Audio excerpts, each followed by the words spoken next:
este tema al final. ¿Es beneficioso para las familias colombianas o no?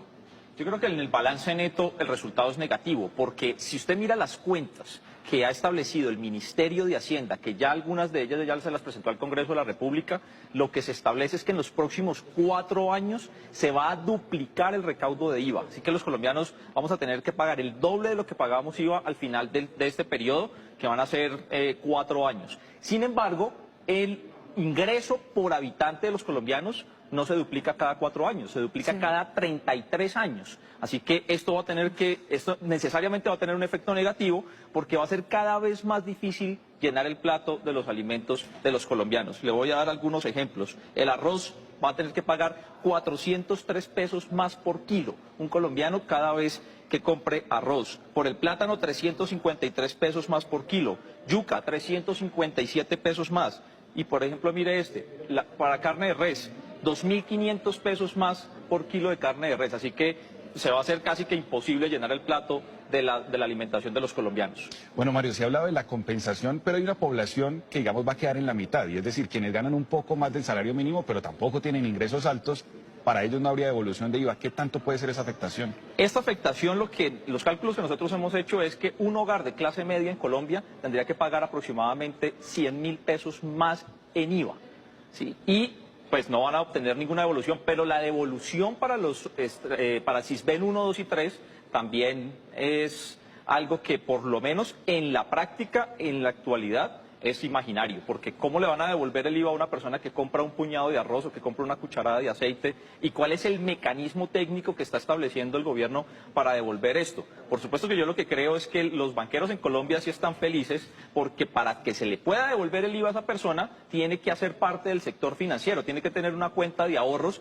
que tiene que pagar administración, así que este va a ser el mecanismo por el cual van a arrastrar a un sector de la población a financiarizarse.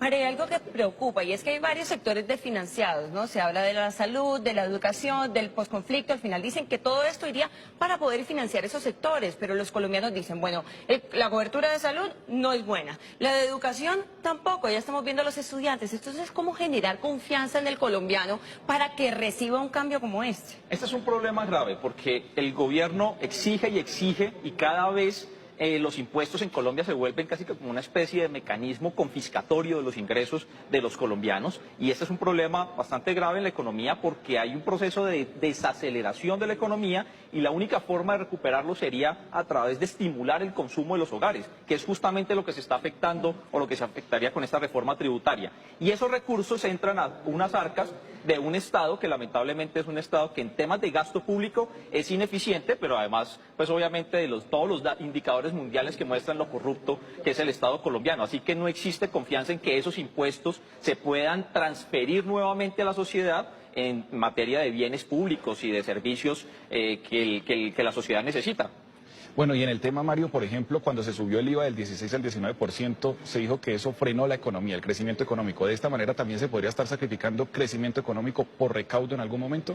Yo creo que sí, yo creo que Colombia sería un caso típico de estudio, por allá en la Universidad de Harvard, que estudiaran cómo reactivar la economía limitando el consumo y afectando el consumo de los hogares. Y yo creo que en ese tema Colombia sería pionera, porque yo creo que no hay forma de que cada vez imponiéndole más cargas a los hogares colombianos, a la clase media y a los hogares de ingresos bajos, se pueda reactivar la economía. No lo veo viable, y así que de todas formas en esto se estaría incumpliendo una promesa de campaña del presidente Duque. Recuerde que él dijo menos impuestos y más salarios. Y va a haber más impuestos porque, insisto, el impuesto del IVA se va a duplicar en su recaudo en los próximos 4 años y esto va a terminar afectando al salario porque va a haber menos ingreso disponible de los hogares. Definitivamente es que el bolsillo de los colombianos no aguanta más. No aguanta para tanto. Mario Valencia, gracias por estar con nosotros en Noticias RCN. Muchas gracias. Mauricio, gracias por madrugar. Qué bueno tenerlo por acá. Muchas gracias.